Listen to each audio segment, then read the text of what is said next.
the auditions were in Easter, and in December you used to be able to pay for a trial audition to see how you were going, and I'd just done my grade 8 cello, and I thought I was Yo-Yo Ma, I thought it was fantastic. Right. I'd had about 3 lessons on the bass, and I turned up for the audition, and I'm playing my, Beethoven Sonata, thinking, listen to this, guys, this is great. Do you ever find that even though you're learning about somebody from a different country, a different culture, doing a different kind of job, you just feel this instant connection with them? I totally had that experience with today's guest. I'm Jason Heath. This is Contrabass Conversations, and we are talking today with Stuart Riley, who is the principal bass of Orchestra Victoria, and he had quite a journey to get there. I was just so captivated by his story and all the twists and turns. I'm not going to babble about it here because we dig into it the best way possible, in my opinion, in person, right outside of the hall where he works and the beautiful city of Melbourne, Australia, during my trip to there in 2019, November 2019. Thank you, Stuart. He's got a great website with all kinds of info, stuartriley.info. That's linked up to in the show notes, along with some other things that we talk about, so definitely check those out. And thank you, quickly, at the outset here, to our sponsors, D'Addario Strings, Upton Bass, Steve Swan String Bass, The Bass Violin Shop, Colstein Music, Modacity, and A440 Violin Shop. More on them later, but let's dig into this conversation with Stuart Riley.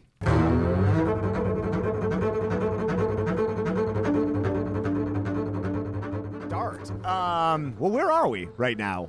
Where are we chatting? Well, we're sat right outside the State Theatre in just outside the CBD of Melbourne, and we've got a huge poster of Turandot behind us. She's looking gorgeous, but as you know, she's not a very nice person in this show. No. I'll tell you what, Caliph marrying her at the end, he'd be very careful not to burn her toast for breakfast the following week. Jesus. Full-on woman. And I just got a chance to check out the theater, and what a cool place to work. What a great. And so Orchestra Victoria is the group that you're principal bass of, and you told me about it, but just describe this job and who you work with and how that all works. Sure. Well, we've got a number of old ABC orchestras, which are symphony orchestras in Melbourne. And we've got 2 specialised pit orchestras. There's one in Sydney called OAO, which is part of Opera Australia, the Opera Australia Orchestra. And we are Orchestra Victoria. We're part of the Australian Ballet based here in Melbourne. Melbourne and Sydney are big enough cities to support 2 full-time symphony orchestras, i.e. 1 specialist pit orchestra each. So we basically spend most of our year working in the pit with the Australian Ballet, Opera Australia, when they're touring to Melbourne, which is what they're doing right now, of course, and our local fantastic opera company, Vic Opera, Victorian Opera. So we probably spend about, 8 months of the year doing that sort of stuff, and then the rest of the time we do concerts, chamber music, education stuff, outreach, regional touring. It's a fun job. And we were just talking about basses. Yeah. And there's this great, and I'll link up to all these stories, doing research, before we chatted. Your main bass, or one of your main basses, you discovered way back in the day, like 30 plus years ago, right? Tell that. Oh, actually, 41 now, Jason. Oh, really? Okay. Wow. I was only 4, obviously, at the time. Yeah, of course. No, actually, I was 18 years old, and my teacher, Diana, was principal with the Halle. I'm from Manchester, and that's my local band. And I went for a lesson. It was a Wednesday night. Somebody went sick, and she said, get yourself to the Free Trade Hall tomorrow. Did a rehearsal, did a concert. I sat number 6 in a section of 8 basses, played Bruckner 6. I remember it vividly. I didn't sleep a wink that night. But I sat behind a guy called Dougie. He was playing this amazing Italian bass, and I heard this massive sound come out. And I vowed at the age of 18, one day I'll save up and I'll have a nice old Italian bass like that. 4 years later, Dougie retired, sold it to Diana, my teacher. And 22 years after that, in 2006, she rang me up from the UK and said, well, the bass is for sale. So I jumped on a plane, I went over and bought it. Wow. And so you've been working in Australia since, what was it, 95 or somewhere around But there, yeah, roughly? about 96. Okay, 96. Okay. Yeah. What brought you to Australia? Well, being the modern man that I am, I followed my wife here. Ah. So I married very well. I married what you call a pedodontist or a paediatric dentist. Uh-huh. And I think for most musicians to marry a dentist who's earning quite well is a good move. Oh, yeah. Well, we have that in common. I remember, guys, my wife is a radiologist. I also followed my wife, so. Excellent. We're bonding here. Yeah, exactly. Although I didn't know my wife was going to be a doctor. She was a freelance harpist who turned into a doctor, which is sort of the fun. Yeah, I didn't say no. Well, actually, my wife is a fantastic viola player. She's Really? a community viola player, yeah. Did you meet in a musical? Yeah. So, we're in we were both at Birmingham University. We met in the orchestra. Oh, well, so I met my wife. See, we have a lot. So I met my wife. It was Smetna Ma Vlast, the first movement. There's a big harp solo. And this is at university also. And I turned and I said, well, who's that playing harp over there? And that's quite the looker. And, 20 plus years The rest ago. is history. The rest is history. Exactly. I think ours was Berlioz's Te Deum, I seem to remember, back in, a long time ago. But yes, and, obviously Nikki fell madly in love with me, but, I played hard to get. I did my best, Jason. I hope she doesn't listen to this. Right. I'll send her the link, though. She'll love it. I'm ashamed to admit it, I have yet, although I'm going to the UK in February to do some work, I have never been to the UK in my life. Wow. I know, which is shameful, and ridiculous. But anyway, I'm rectifying that. But what was the experience of coming from the UK to moving to Australia? I imagine there are a lot of similarities. Obviously, it's far away, and there are differences too. But what was that experience like? Well, we almost speak the same language. There are some differences with the Aussies. I think, the way I describe the difference between Australia and the UK is this. I mean, Australia is the lucky country. It's got a lot of stuff in the ground. Economically, it's very sound and secure. Life is just that little bit easier. And let me explain why. Victoria, we're in the smallest mainland states. We've got ACT, which is where Canberra is, which is a little territory. Tasmania is the island state. And then the next smallest is Victoria. So it's much smaller than New South Wales, Queensland, or anywhere else. Victoria, even being small by Australia standards, is the same size as the 4 countries in the UK. It's about 3% difference. In that space in the UK is about 65, 67 million people. In the same space here in Victoria, it's something like 6 million people. Now, if you have a rat in a cage, it's pretty happy. You put 7 other rats in there, it's going to start to get really sort of narky. And for me, that's one of the things here. It's just that life is just that bit easier here. Mm-hmm. It's just, you turn up for a job at the Philharmonia in London and 300 bass players turn up there for an audition. You turn up for one here and it might be 25, 30. It's just that little bit easier, I think, just due to the supply-demand numbers.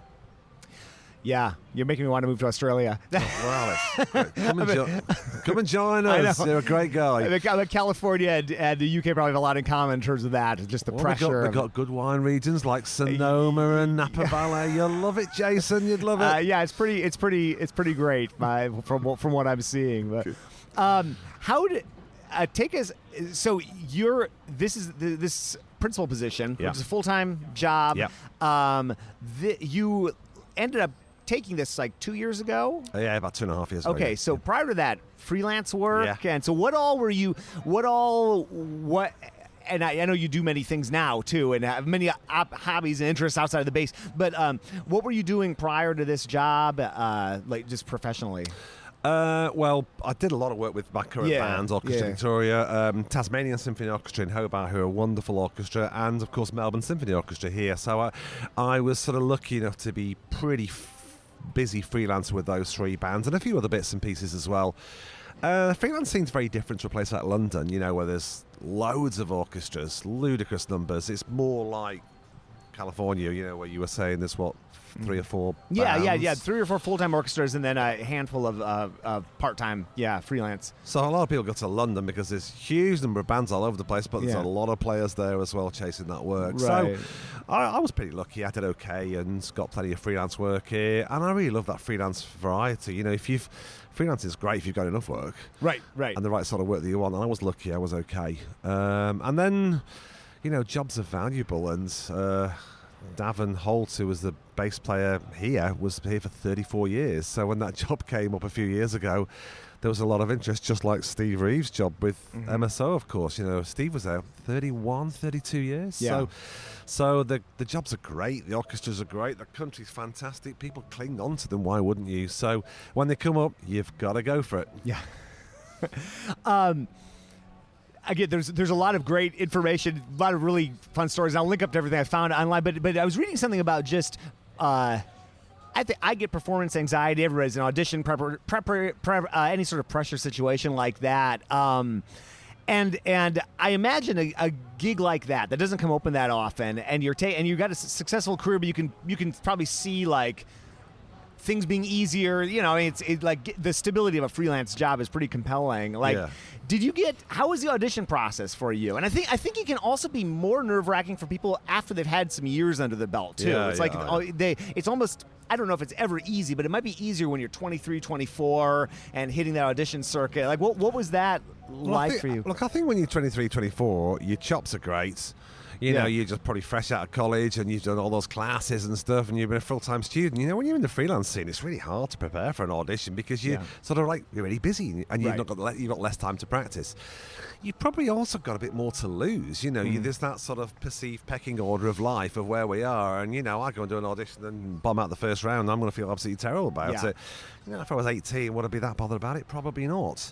The other problem we've got here in Australia is that the auditions don't come up that often because we're a big country, small country. Geographically, we're enormous. But, you know, there's only, 8, 10 or so full-time professional orchestras in the country, so the auditions don't come that often. I went back to the UK following my wife for her job in 2010, and I did something like 13 auditions in the first year. Now, I did really well. I did okay because I didn't have work, so I could practice like I was a younger bloke. And, you know, when you practice, you get quite good, don't you? It's amazing. Right. So I had the luxury of time to practice.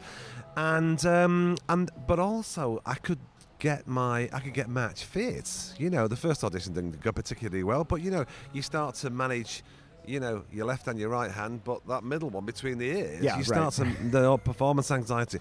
You work at your preparation for auditions and work it through, and I'm very, very clear about that now. And then, you know, you do 13 auditions in a year, great stuff. Towards the end, you know, you're on fire. You're really, really good. So that's tough here because I can't remember when the last audition was here, but you know, it was years ago. So you've then got to get yourself back up to speed again. That's hard. Yeah, it's got to be really hard for that because I look at folks in the States that get an audition. It's usually like that's their 6th major audition in a row, and if you only have one and then years and years between, it's like, I mean, there's a certain type of, you know, there's just the experience of getting those experiences, those repeated experiences. Yeah. How long so 2010 you went back to the UK for a bit. How long were you over there? 2 years. It was a weird experience because people talked about, you know, going home. Well, I'd been here for a third of my life. And, I mean, love the UK, it's great, but this is home. Yeah. I'm just very comfortable here. So you're going back to a country that I sort of know and all my family and friends are there, which is great to see them, but it's not really home anymore, but it sort of should be. So that was weird. Yeah. And going back as a musician, you leave somewhere for 15 years, you're a new Aussie, appearing on the scene. You know, most of my other contacts had retired or died or whatever, and you know, who's this guy? So you've got to elbow your way in to the casualists and the jobs and things. So, but I was lucky because I did so many auditions over there. I did trials for associate with Liverpool Phil and Opera North, which is great. I did a principal trial with Welsh National Opera, which is just fantastic experience. And the other crazy thing that happens here in Australia, we tend to look at the US and Europe and sort of belittle our own standards here a little bit. And many students here feel the need to go to Curtis or Juilliard or, you know, or wherever, Vienna and Berlin and London. And it's almost as if you've got to get the medals on your chest, which is great from an education point of view. But, you know, as you probably hopefully saw yesterday at the base there, the standards are pretty high. Oh, there's here. a lot going on here. Yeah, it's a high level of playing and of just musicianship, technique. There's a lot. There's a lot going on. So when I came back, I sort of got those medals. You know, it counts for a lot. Did a trial for principal with WNO. That counts for a great deal here. And I think deep down in people's psyche, you know, you sort of just go up a little notch. You're not seen as that tutty casual or occasional front desk player. You start getting booked more as a principal player. So we went to the UK for Nikki's career, and it actually really didn't work for her at all, and turned out very, very well for me. Isn't that funny how that can work? How doing something like you one might think, especially maybe earlier in their careers, that just like banging away is maybe the wrong word, but just trying to like hit those same gigs. I felt like when I was full-time freelancing, I was just sort of like circling the drain, or maybe not the drain, but I wasn't moving ahead. And by going and doing different things, I actually elevated my profile. Yeah, very much so. Yeah, I think that's really important. And actually, and that really happened with me because my real passion is chamber music. I've got my own chamber group, and I think it's just great for your playing. There's no hiding in a section. It's just all about you, and it cleans everything up, and it's fantastic. Sitting in a section of 8 playing a big Mahler symphony, but I've just got to get out and go and do a bit of Mozart and just clean everything up a little bit. The contact, the sound production, the tuning and stuff just helps clean it all up. But interesting, in the marketplace, people notice that you do more solo and chamber stuff. So I think I do it in a different way to say the Germans do it. The principals get their job and they have to have their little chamber bass, and they do all their recitals as part of that's what they do.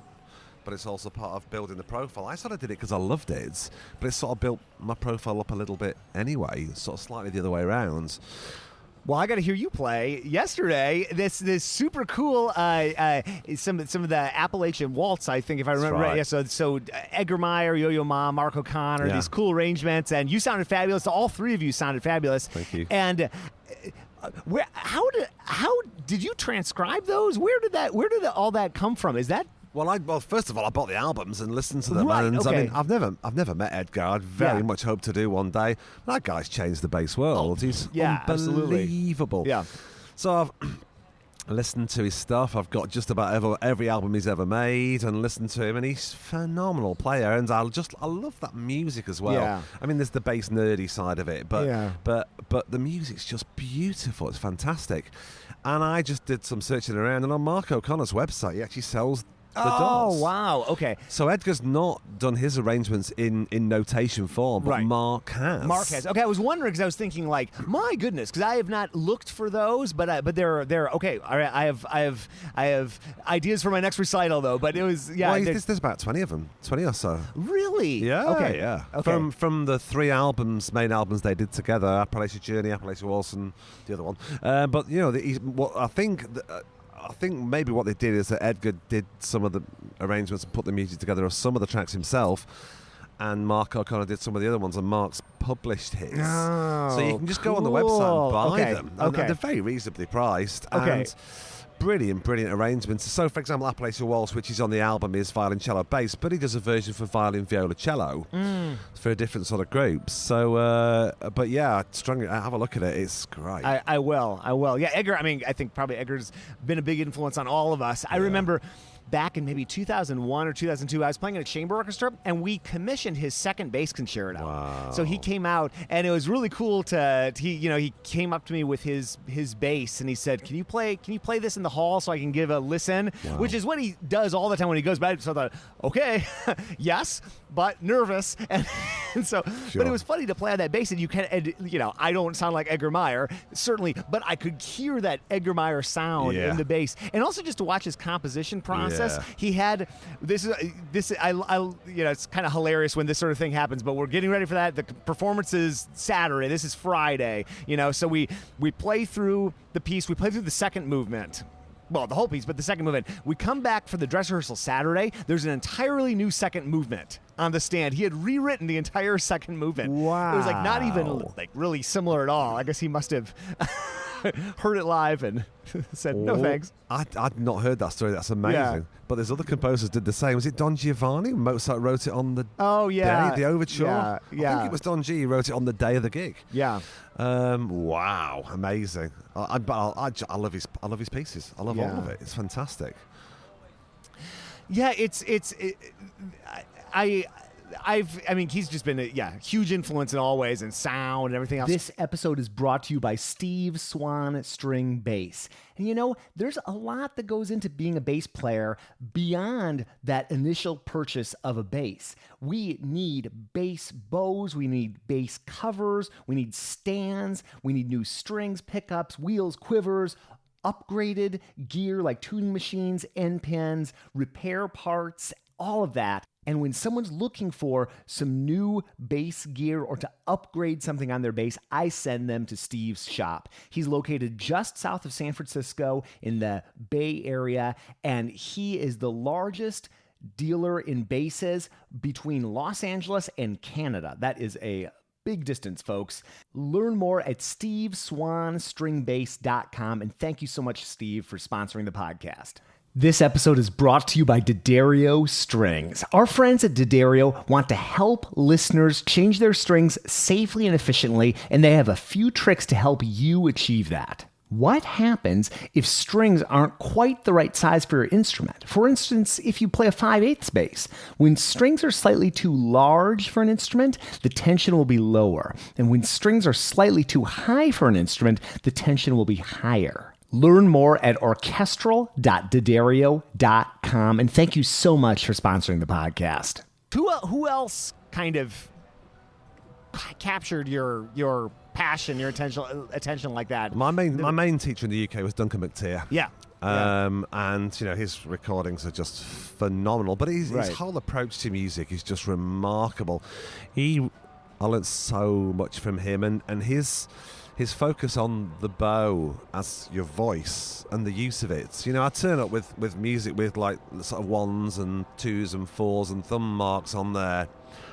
And by the time I'd sort of had lessons with him, I'm writing a third. Start this at the third of the bow, and lots of little hairpins and stuff, lots of shape. His whole approach is all about the music, and don't make the musical effect because it suits the technique. It's the other way around. The dog wags the tail here. So that whole sound and musicianship, you start with the piece and you work out music, what you want to do, you sing it through, you work out your phrasing first, then you say, right, what do I need to do to make this happen? It's completely different way of approaching music. And left hand, go and sort it out, it's out of tune, fix it, practice it, go away. Now let's talk about this, what you're doing with the bow. And I'm a French bow player and he's German, and he said to me, he prefers German bow, and I probably should change, but he said, I don't really care, as long as you use it in the right way. That's what I'm more interested in.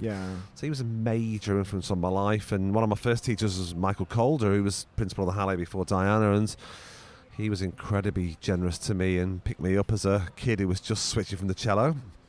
In those days, of course, being the age I am, there were no mini basses around. It was years later that Rodney Slatford had got mini basses from Eastern Europe and started all that stuff. But everybody played the cello, and if you were a big lump like me, you were tipped across to the bass. I'll tell you another funny story as well. The reason I became a bass player was the Royal Northern College of Music used to have these auditions. The course would start in September. The auditions were in Easter, and in December you used to be able to pay for a trial audition to see how you were going, and I'd just done a grade 8 cello, and I thought I was Yo-Yo Ma, I thought it was fantastic. I'd had about 3 lessons on the bass, and I turned up for the audition, and I'm playing my Beethoven sonata, thinking, listen to this, guys, this is great. And there's a girl over there knocking out Rococo variation. Oh, she's quite good. And there's a guy doing the octaves in the voice. Oh, he's quite good as well. So I go in the audition. There are 2 people there. Eleanor Warren, head of strings, cellist, and a bloke called Adrian Beers, who you will know very well. Legend of the bass. Yeah. Legend. Yep. Britain's bass player, taught a whole next generation of bassists. Rodney Slatford, Neil Tarleton, Kevin Rundell, who's who of the bass world. It's the only time I ever met him. And I'm playing my cello thinking, I'm great here. And they've got their heads in their hands. And stop. It says here you play the bass. He wheels a bass in, stood up, no music, here's a bow, play something, played a few open strings, and they said, right, here's the end of the audition, here's the advice. Sell your cello, buy a bass, come back here at Easter as a bass player, which I did. And I met Mike Calder at the time. He'd just left the Ballet, and he taught me, turned me into a bass player, and I got a place at the Royal Northern, but I didn't go. I didn't take that music school place. I went to university instead. How old were you when you started cello? Were you young? Yeah, about 8 or 9. And I'd like to tell you I was picked for my outstanding talent and musical ability. And actually, the truth is that the primary school, got 2 half-sized cellos. The music teacher walked out to the yard and looked for the 2 biggest thugs out there. And you are playing the cello. That was it. That's why we're talking right now, Jason. Did you ever want to do anything else when you were younger, like career-wise? Was it always music for you, or? It's a very good question, actually. I've done a lot of different things in the past. Yeah. One of my teachers, who was an accomplice player, told me don't be a musician. You know, he was resentful that he had a full-time job in the UK and was resentful that he wasn't paid as much as a lawyer or an accountant, and found that really tough. And he said, go away and do something, get a proper job, but still play the bass and enjoy it, you know, semi-pro, freelance, community, whatever. Just enjoy playing it, but, you know, you buy a bigger house, that sort of stuff. And I was very much influenced by that. And I suppose that's what I've done. I've done a number of different things, as well as played the bass constantly throughout my after 18, when I started. So, and I think it's a shame it's like that, you know, and I think a lot of players, you know, say, well, am I going to carry on hammering away at auditions and freelancing or stuff, or do I go and do something else? It's very sad, and that might be for financial reasons, or it might be for or it might be just for employment opportunities or whatever. So I have done other things, but I've always loved it. I'm really played it primarily for the love of it, and I'm lucky enough to be in this job right now, which I'm absolutely loving. It's just great. You know, some of my colleagues talk about, you know, the weeks when we do our chamber music, they go, oh, you know, the brass aren't working, the strings are working, and I'm going, I'm being paid to play chamber music, and I'm sort of pinching myself. This is amazing. Yeah. Remarkable. My old teacher in college, who's in the Chicago Symphony, has this hierarchy of music jobs. You know, half joking, or probably more than half, but it's like the stages of your career. It's like not being paid to play. It's a few of them that are being paid to play, and then the highest form is being paid to not play. So the brass being rotated off, and that's when you know you've made it. Yeah. But, you know, but I hear you too. I mean, how cool to be able to make music for a living, and it's an honour and a privilege, and we're very lucky to do it, and we have an obligation to really keep our standards up and play to the very top of our ability, you know, so that you don't get found out and kicked out, but also, you know, we just have an obligation. People come in that building tomorrow to see Turandot. Some of them are going to pay $200 and sit in the front row. You know, I believe I have a duty of care to play absolutely to the best of my ability for them. But yeah, so being paid to not play is pretty cool, but I sort of view it slightly differently. I would say, look, it's the privilege of being paid to practice more and keep on top of your chops. Yeah. Professionally paid practice. What a luxury that is. Amazing. It's real easy for people to slip into this sort of, especially if they're freelancing and they're sort of it's been doing the same work over and over, to not. You obviously you're playing this outstanding playing yesterday. You're winning jobs a couple of years ago. Like, obviously you've stayed inspired and motivated. How do you do it? Like, how have you over the years, like have you gone through stretches where, because I know haven't you done some software development too, and other things too as well, right? I think that, and I think a lot of people relate to, you know, you've had a cool path, but it's not necessarily been a straight line. No, very much. Nobody's not life is, but you know, I think, like, just talk about that path and any high or low points or diversions or plenty of both. Okay, sure. Plenty of both. But I mean, look, I've done it all wrong. You know, I got my first job at the age in my mid-50s. That job was a principal job. You know, in the UK, you don't do that. You get a job as a tutty and you learn the ropes, and you get your associate and you get your principal job and stuff. Right. But I ran a software business. I'm a bit sort of nerdy, and I sort of read a book about databases and just started noodling around, and this would have been in the 90s, and then realised that the big companies were not doing apps development at the time, because they were so flat out getting mobile phones and just Windows working on laptops and stuff. So I sort of did it for my own sort of kicks, really, and then realised there was a business in it, and then made a lot of money out of it. But also, something like software is the beautiful partner for music. And the reason for that is what we do in music is fixed in time. We had a meeting today at 4 o'clock. We met at 4 o'clock. It's fixed in time. I've got a general rehearsal for Faust. It's going to start at 6. It's going to finish at 9. It's not going to start early. It's not going to finish late. That is fixed in time and space. Software, I've got a deadline at some point in the future to write you a database. I can be up at 3 o'clock in the morning, do it whenever I want, and I can fit that around the fixed structures of our music schedule. So what I found was I'd go and work with some orchestras, and I'd take my laptop with me, and I'd earn more in the gaps between the calls in the evening. We do 2.5-hour calls here. So you work 5 hours as a musician, do a bit of practice, have a bit of eat, bit of sleep, do some work on the laptop, and I'd earn more as a software developer around the calls than I would actually working as a muso. So my advice to any young bass player who's listening to this right now is learn a software language because it'll prolong your career. Yeah, for sure. It also gives you a left brain, right brain thing that's a break away from the music. I mean, music's left brain and right brain. You got the rational rhythm, pitch dynamic stuff, and the creative side. Well, software's the same. You got to make something work, but then there's the interface design and all that stuff to it. So it's a beautiful mix. I think music and software go very well together, but you earn good money, and you can earn it around your calls so it doesn't get in the way, and it means you can do those auditions or the freelance career for longer. And that there's got to be just learning how to think through things. I think that, like, whether you're trying to practice something or like learn a passage or like solve I've struck up a friendship with a wonderful guy, musician and programmer named Mark Gelfo, he's a horn player, used to play in the Hong Kong Philharmonic, subs in the San Francisco Symphony, created this practicing app, and it's so fun to just see how he manages to integrate both of those together. I think they work beautifully. I really do. I think all conservatoria should teach either Apple app language or gaming language. Doesn't really matter what it is. It's a fantastic thing to do. And a friend of mine became a sort of as an IT person many years ago, and I remember she got her job. She was an analyst, and she got this job. They weren't looking for somebody with an IT degree. They were looking for somebody with maths, music, and a modern language. And there's an amazing link between music and software. And you're absolutely right in terms of the problem-solving side of it. You've got to work through software, make things work and test and come up with other solutions. But that's like, the Beethoven 5 excerpt as well. The way I prepare for auditions, I will sort of work stuff out. And I've got my massive, my Bible, my folder of all my excerpts with all my markings on them.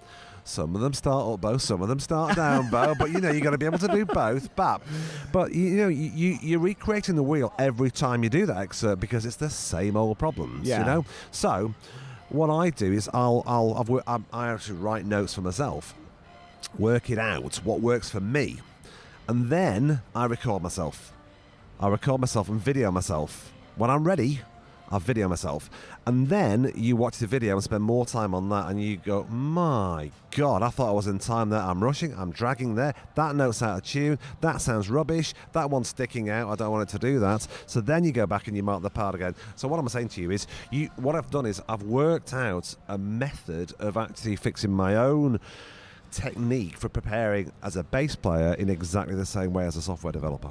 Well, it's like what you do watching the playback in sports, and going through. How do you? Okay, so these are some of my favorite topics. So how do you when you were preparing for this principal audition? Let's say, I'm assuming you were working that way. Are you recording yourself daily? Are you just how does that fit in? I think people would be interested. Well, the way I do it is this: you got D-Day. You've got got the audition. Right. 1 week before that's when I pluck up the courage to play to people. Okay. A week before. I play to as many people as possible. Yeah. Now, you may get some good feedback and do this, don't do that, but you'll say to one person might say, play that louder. The next one says, play it softer. Play it shorter. Play it longer. So you end up with a lot of conflicting information. You might pick up some stuff that's great, but that's not the main reason for doing it. This is in my view. The main reason is putting myself under that pressure of playing in front of a group of people. And once I've done it the first time, I'm sweating, I'm nervy. Now, I know the anxiety is going to be there. I want to manage it. It's not going to go away. I need to deal with it and live with it. And the way I can do that is to every single day is play to somebody different, somebody I respect, to put myself under real pressure. feel naked, Yep, in yep. front of them. And I'm doing that for a reason. It's to get my head match fit. So I'm ready to deal with that environment, because in 4 days' time, I'm going to be playing to a lot of people I really respect, and they're on the other side of the screen over there. So working back from that, I do the video recordings start 2 weeks before that, and the first one is very enlightening. I think I'm in time. I'm not. The video don't lie. You can also see what you're doing with your shoulders and your technique. I'm dropping my wrist there. What the bloody hell am I doing? There's so much inside of playing the bass. You don't see it or hear it. Yeah. So I then do a lot of work remarking the part, going over stuff over and over again. I'll do 1 or 2 other video recordings until I'm happy and ready then to perform to those people, which is all about my head, managing my performance anxiety, and then I'm ready to give it a go in the audition. So before that, I'll prepare all the excerpts and my concerto, and I'll get everything sorted out real slow. So I've really locked everything in with both the technique and what I'm trying to achieve. So lock it all in, then gradually knock those tempo markings up until I'm at my audition tempo. Then the first video, audition. The second and third video, then I play to people, then I'm ready.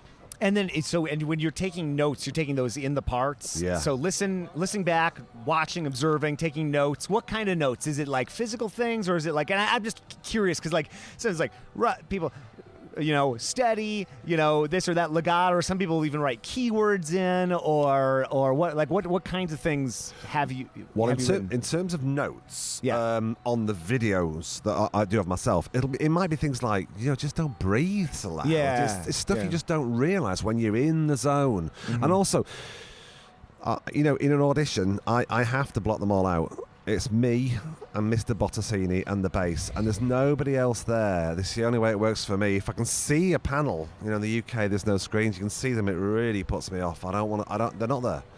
I don't want to know. That just works for me. So, notes. I'll watch the video, I'll be horrified by it, and I'll write a Word file with a pile of notes, of things I've got to work on with every single one. This barn, work on this, work on that. Get back in the practice room with that and sort it out. Put more pencil markings on the part, but not too much, because you can really overcook it. And if it's too busy, you've got all the inner voices going, don't fall over, don't spew up, all that stuff going on in your head, And but the most important notes that I often before the audition, I actually rub a lot of things out because it's too busy on the part. Mm-hmm.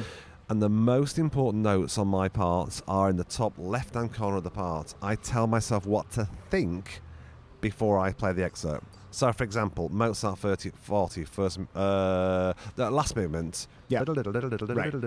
So, I've got a tendency to drag and then rush the articulated one. So there's big arrows on the part going backwards and forward. Fantastic Owen Lee article in the Basis is my Bible for that particular excerpt. Fantastic article. So so don't drag the slurs, don't rush the separate notes. I might say something like style, and it might say something like stuff 'em, go for it, boy, something like that. And it'll be 3 things. It might even be take the mute off, set the capo to an E flat on the extension, that sort of stuff. That's the things you forget when the inner voice is talking. Those things, 3 or 4 things are in the top left-hand corner there. The last things I will read before I play. I'm then ready. I'm in that zone where I want my head to be, and I stand the best chance of doing it. I love it. I want to go take it. I really don't want to take an audition now, but if I.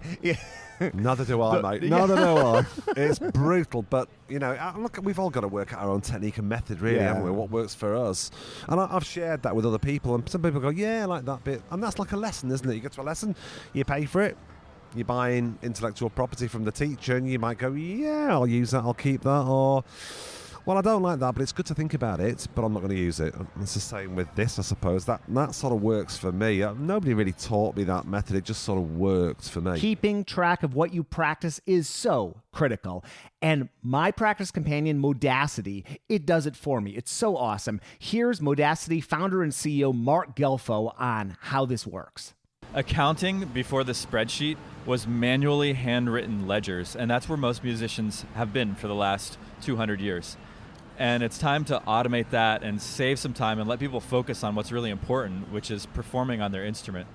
And that is exactly what Modacity has done for me. I feel so much more focused and energized and enthusiastic about practicing. I love this app so much. You can learn more at modacity.co and visit our website for a special offer for lifetime access for this app. Such a cool piece of technology. And thank you so much for sponsoring the podcast, Modacity. A question I like to ask people on the podcast is, what advice would they give their 18-year-old self? And here's Barry Kolstein of Kolstein & Sons answering that very question.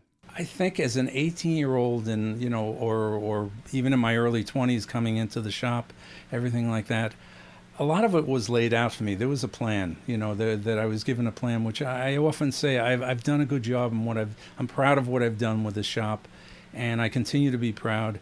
But, I was given an opportunity, and I always respect self-made people, that weren't given that opportunity. It's what you do with the opportunity. Barry has been providing bassists with opportunities through beautiful instruments, bows, cases, you name it. He's been doing this himself for 50 years, and the shop is celebrating their 70th year in business. Thank you so much for what you do, Barry. Check them out at Kolstein.com, and thank you for sponsoring the podcast. Do you need to play a bass beforehand that you purchase? Here's Gary Upton of Upton Bass on that topic. I hear these kind of truisms stated by retailers like, you have to play the bass that you're going to buy. I think that's the worst thing you can say, because great if you live in New York City. Yep. Yeah. That's it. or have 10 grand you can spend on traveling, right? But sometimes you have to trust people, right? And sometimes you have to trust someone's reputation, sending out those videos, and I can hear it and I can feel it, and I trust this company's not going anywhere, and da-da-da-da-da-da. That's what I tried, right, Eric? I really drilled home. I said, for a long time, like, give them more pictures. Yeah. Give them the videos. Give them everything they need to make a decision. The reputation of Upton Bass is stellar. People know, like, and trust them through all the great content they've put out online and through time and time again delivering on their promise of quality and consistency no matter what level of bass you're purchasing. Learn more at uptonbass.com, and thank you so much for sponsoring the podcast. And then when we can talk about any period, we can talk about right now, or as you have prepared for auditions in the past. But like, just in terms of general technique work, I always think it's interesting what people do outside of that. Do you, like, when you were preparing for your current job?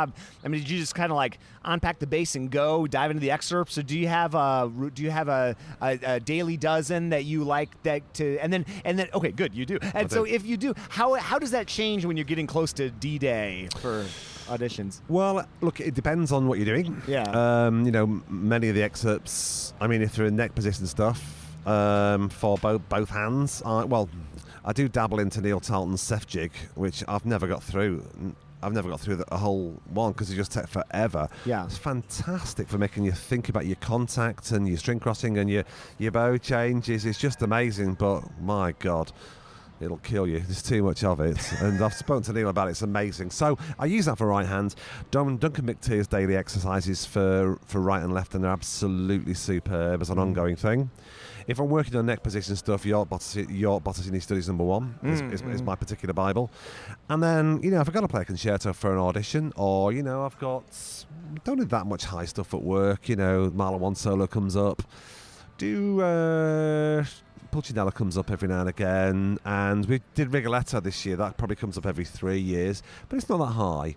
But if I'm doing something that's in the thumb position quite a lot, I just love the Bottesini Studies 2, York Bottesinis 2. I'll just crash through those, and you just get your thumb callus up, and you get your strength in your thumb, and you get a bit of confidence, and you get the tuning, closer. Yeah. And and it just cleans everything up. I mean, maybe it's a physical thing, but it's also up here as well. Yeah.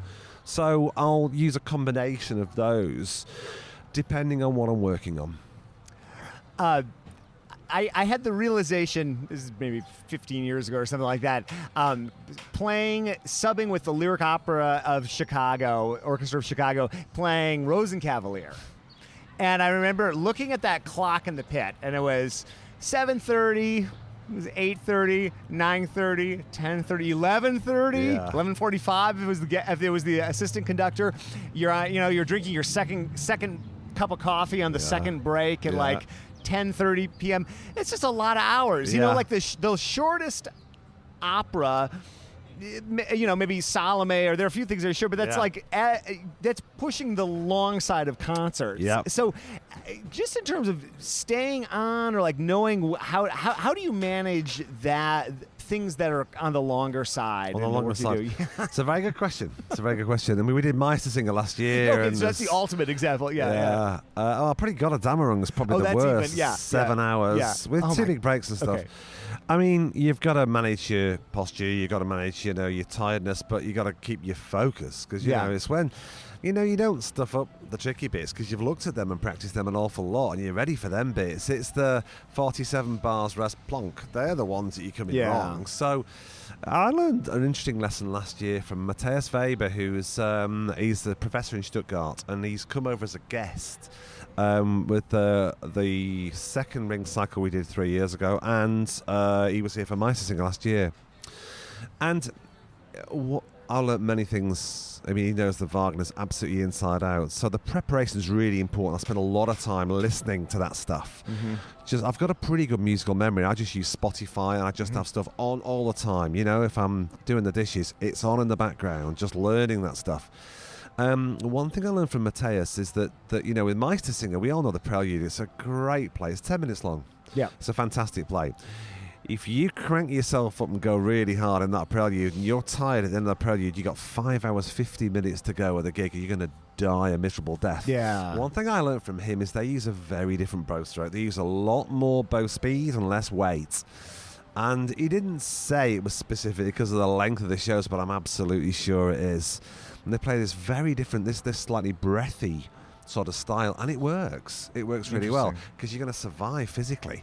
And the Prelude of that, I had to, it's a great play, and you want to give it rice and stuff, but I'm going, whoa, Tiger, 5 hours 52 to go of this show. So I think, to answer your question, I think a lot of it is to do with just technique and use of the bow, and I like to get into the string and use a fair bit of weight, and I just took it all out and use as much bow speed as possible and get your arm moving and the blood pumping so you don't tire as much. The second thing is really listen to it so you know the show inside out, and be really careful with the coffees. You don't want to go and powder your nose halfway through a big act of that show, Jason.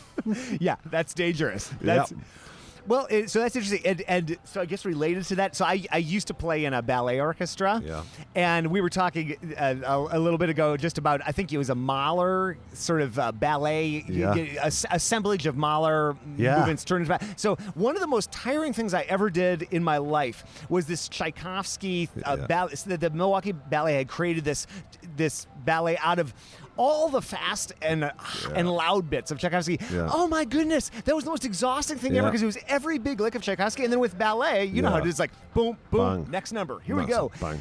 Do you take a similar approach in terms of the bow to stay? Because I mean, I know that ballets tend not to be as long, That's right. but for something like that, that's just like, I mean, that's like more playing than any symphony I can think of. No, you're absolutely right. I mean, we did a season a number of years ago. It was Tchaik 5 in the first half and Symphony Fantastique in the second. So, there's not many symphony bands will do two big gigs like that. We did the Ballet Russe a few years ago, where we did a ballet with a whole Rite of Spring in it, and the next one was Fireburn, the next one was Petrushka, so we do lots of big stuff. But last year we did an amazing ballet Preljacaj season, which is a Parisian company that was over, and it was the music, it was Snow White, fantastic show, and it was all Mahler symphony work. Now, you're right, the ballets tend to be about 2 hours, not that much longer, so you've not got that stamina issue as you do with a 6 hour or 7 hour Wagner opera. So, but you've got to go for it in the ballet, because we tend to play louder because they've got to hear us. Yeah, right. So with the opera, you're playing generally softer because you're under the singers and accompany them. So you've got to really go for it. And because it's a 2 hour show, you can afford to do so. But that one last year, it had excerpts of all 10 Mahler symphonies except 7, which is a shame because I like that one. And the only full movement in the whole show, Jason, was the third movement of the first symphony. And you know what that means for yours truly. Solo time. 10 times in 1 week to a packed hall of 2,200 people in 1 week. I was getting quite good at it by the end of the season. I'll bet. That's one of those uniquely nerve-wracking. So, like, should not be as shocker. Yeah. There there are several types of solos. The good ones are the ones that sound really impressive but are actually quite easy. Right. And that is the exact opposite. Right. It sounds trivial and banal, and it's full of banana skins, as you know. I was talking to just a couple weeks ago, the principal bass of San Francisco Symphony, Scott Pingle. He was saying playing Mahler 1 for the proms, and there were these cameras, just like zooming in and knowing the number of people that it's being broadcast to. Squillions. Yeah, right. And so you've played it how many times, but still, there goes that heart. And The funny, I try to shut that out, a bit like the auditions. The panel are not there. It's just me and Mr. Mozart, and that's it. I try and do that. You don't always achieve it. And I don't do that much camera work as Scott Pingle does, but for me, the most anxiety-provoking part of playing a solo like that is my colleagues around me, because I have such respect for them, and I know they're listening like nothing else, and you're only as good as your last gig, and everybody will say nice things if you stop it. I mean, obviously, I never do, Jason, obviously, but of course. But you're just petrified that you're going to do it, Yeah. and that you're just going to look like a chump in front of your colleagues. Right. But it's not the 2,200 people in there, because, Scott Pingle might be in the audience, but I don't want to know. I really don't want to know it, thank you very much. And I can have that little wall at the end of the pit, and they're not there, and forget all about them. But I know my colleagues are there, including the other 4 bass players, and you don't want to stuff it in front of your colleagues. Yeah. And also the other thing about the effort you sort of put into the ballet as well. We did all those Mahler symphonies with 4 basses. Oh my goodness! Yeah. Okay. Pit size and all that stuff. So it's probably 6 cello, 4 basses, which is probably exactly half of what you'd have with Melbourne Symphony Orchestra. Yeah. So, you have to go for it in the ballet, but that sort of stuff I don't find it that tiring. I mean, Mahler's great to play. They were great. The opening of the second symphony, fantastic bits for the basses. But it's not tiring. It's a 2-hour show, and it's invigorating playing that stuff. In some ways, playing the sort of duller bits of Tristan and Isolde just sap the life out of you, because it's counting rest. Oh, yeah. It seems really, it's weird, but playing the fast bits of Mahler 2 are less tiring than playing the soporific bits of the middle of a Wagner opera. I can understand, because that takes energy too, and that takes focus, and it's a different thing. Yeah. I can't resist sharing a pit story with you from one former pit musician so we were playing, of course, Nutcracker. What else? Of course. And we had a substitute harpist, not my wife. My wife wasn't there, but so Waltz of the Flowers. And the harpist was playing on the regular harpist's harp. Yeah. And this is a great harpist. I played with her on many occasions. But so we get to the harp cadenza, and it's happening, and she's playing it, but she's playing like a little slow. Like maybe there was something with that harp is uncomfortable, whatever. So we get to the end, and there are these 3 chords. So there's chord number 1, which is correct. There's chord number 2, where there's she missed a pedal. It's not exactly right. A little jazzy. Pause. Then there is this chord that does not fit, is not tonal. And the audience starts laughing. And then boom, chuck, boom. And I thought, oh my goodness.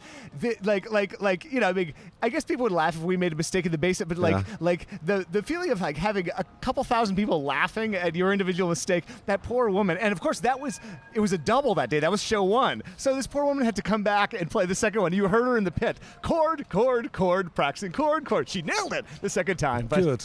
I'm pleased. Well, I've got a harp story from last week in Turndot. We had a harp string go, and this very little louder than a harp string breaking. It is dramatic. I thought a truck had crashed into the pit. Yeah, it's terrifying. Nearly died. The harp was right by me, but Julie, our harpist for this season, is such a professional. She was so cool. Ice cool. We now all my pit mishap stories are coming back. So again, Milwaukee Ballet, we had one of these hydraulic pits, so they drop the front of the stage, and so you're playing and you feel the stage just adjusting on you just a little bit, right? So you move them in the gig. Yeah, not during the gig, but to set for the. So it's like a regular stage. The Milwaukee Symphony plays on the stage, and they drop the front, pit-sized portion to become the pit, which in theory should work and does work. But you just feel the hydraulics adjust a little bit. Well, we were doing. some piano concerto, Yeah. ballet version. Yeah. You know? And so the conductor came out, who was a large man. Yeah. I don't know if it's just because of that, but he gets on the podium, starts, and as he gives the downbeat, like a third of the pit drops like 3 inches, including what the basses are, ka-chung, you know, and people's music stands are flying. But he had already started, so you had this like total chaos at the beginning of Oh, that's awful. yeah. Well, if you've got enough tape, I can tell you some more pit stories. I would love to. I'm Well, we used to do opening nights with tails, which Yeah. I can't stand tails in the pit, but it's just better just to have a black shirt and stuff. And we were doing it was a Verdi opera. I've forgotten which one it was. And our wonderful opera production team, one of the jobs we've got to do is make sure the right score is on the stand, of course. And of course, this score's this thick for each act. So we do Act 1, we have an interval, we do Act 2, and in theory, we put the Act 3 score on the stand for the conductor. So a conductor comes out, and of course we start away. It's a big chorus, and they're screaming, and we're playing, and then after a few lines, he opens. Act 2 score is still on his stand. So he looks across at us, and the basses are near the door. And the first person to sort of twig what had gone on was me. And I'm sure your listeners can't sort of see. I'm about sort of 18 stone and about 1.89 metres or 6'3". So I'm a big unit in my tails. So I lobbed the bass down, ran out of the pit. And then grabbed the score and went straight back in with it. And then I had to thread through the violin section, not breaking all the beautiful sultry bows all over the place, and then wait for the conductor to be ready. He gave me the wrong score, I gave him the right one. He remembered the whole thing. He was brilliant, of course, and he went on. But I turned round to walk out with the pit, and the bass section were howling with laughter at this huge lump of a guy threading his way through the violin section with this enormous Act 2 score. So that was one I'd rather not relive again. But you saved the day. Well, I'd like to think so, Jason. I mean, you're a great guy. God, it's a great interview, mate. I'm really enjoying it.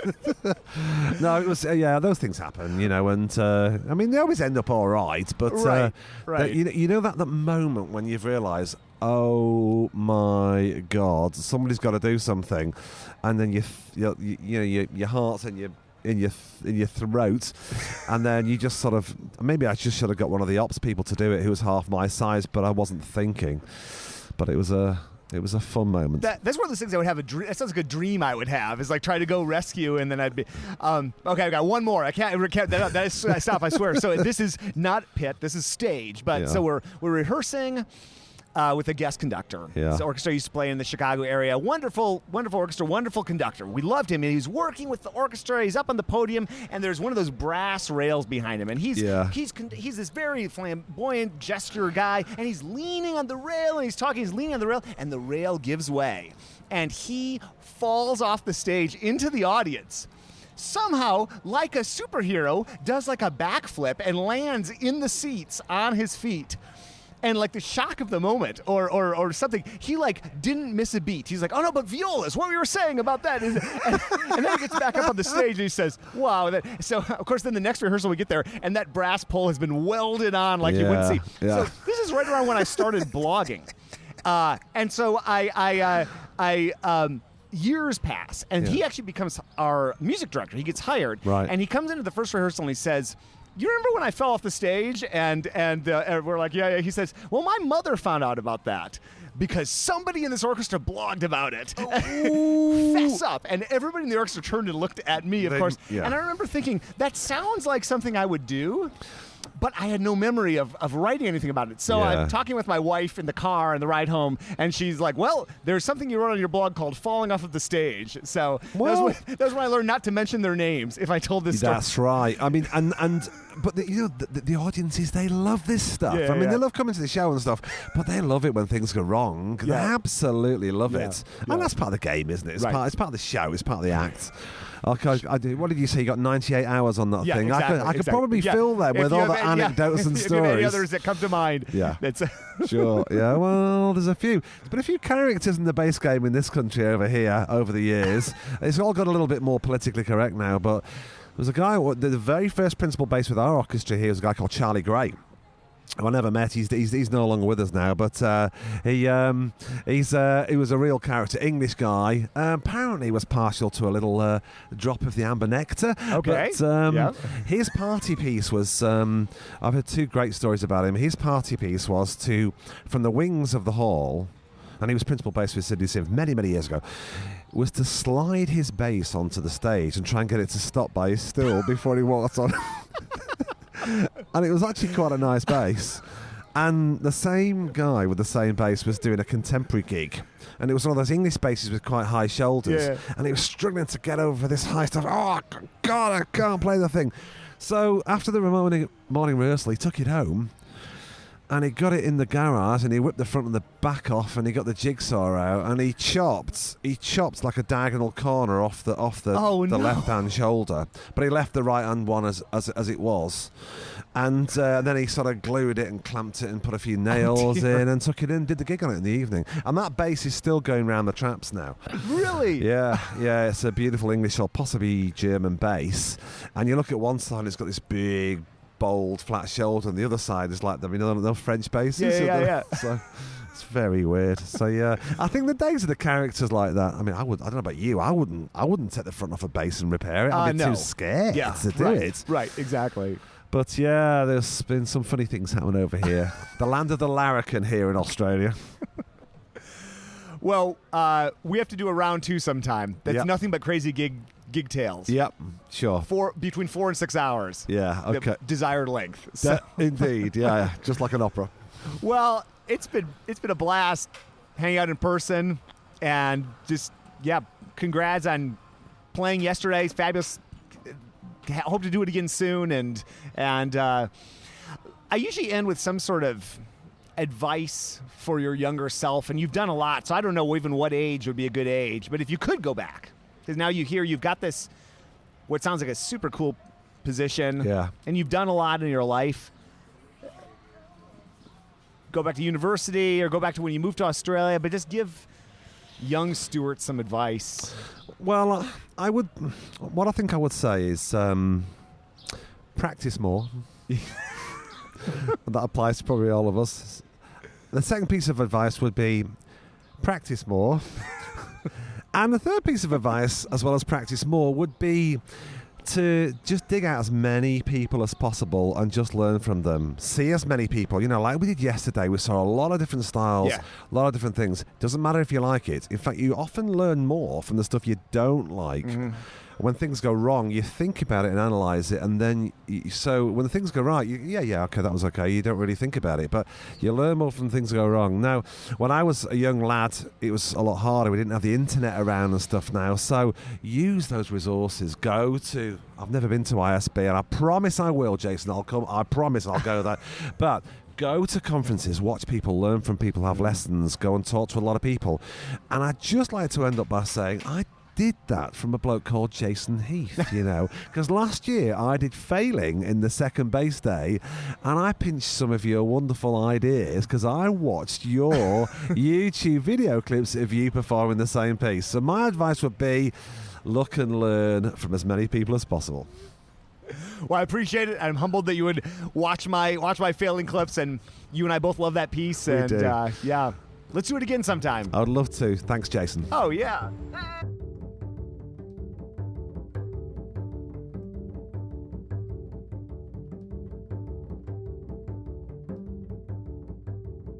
Stuart, thanks for chatting. I had such a great time meeting you in person and hanging out and chatting for the podcast. And I miss it. I'm sitting here talking to myself, essentially, even though you're listening. I really am talking to myself into this microphone in my place all by myself in San Francisco. And I'm just thinking back to all those great times I had in Australia. What a fabulous trip. Thank you to Rob Nairn for the suggestion to come out there, and to everybody I met, and to Ben Puglisi for hosting a great soiree at his shop, and to Matt Tucker and everybody else that I spent time with in the bass community and outside of the bass community during that trip. It was a real thrill, and I can't wait to make the next journey to Australia and also the next journey to somewhere, and I'm not sure where that somewhere is going to be for the podcast, but I like doing these trips, going somewhere with kind of the main goal being chatting with people for the podcast. I do a lot of travel. As you're listening to this, who knows where I am right now, but I'm on the road more often than not this first half of 2020. But and those aren't necessarily trips that are great for connecting with people for the podcast. This kind of trip to Australia is.